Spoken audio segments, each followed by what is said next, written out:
దొనకొండ మండలంలో 7వ పౌష్టికాహార పక్షోత్సవం ఈ నెల 8 నుండి 22 వరకు తేదీ వరకు జరగనున్నట్లు మండల సూపర్వైజర్ ఐసీడీఎస్ సుభాషిణి తెలిపారు. ప్రకాశం జిల్లా దొనకొండలోని నరసింహనాయుడుపాలెం అంగన్వాడీ కేంద్రంలో ఐసీడీఎస్ సూపర్వైజర్ సుభాషిణి ఆధ్వర్యంలో పౌష్టికాహార పక్షోత్సవం నిర్వహించారు.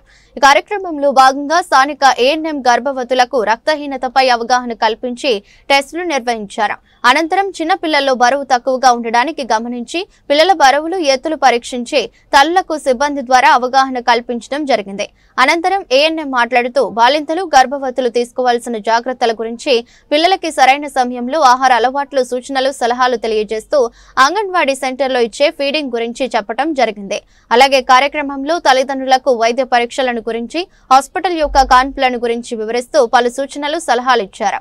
కార్యక్రమంలో సూపర్వైజర్ సుభాషిణి, ఏఎన్ఎం కృష్ణకుమారి, గర్భవతులు, పిల్లల తల్లులు, అంగన్వాడీ కార్యకర్తలు, ఆయాలు, ఆశా వర్కర్ తదితరులు పాల్గొన్నారు.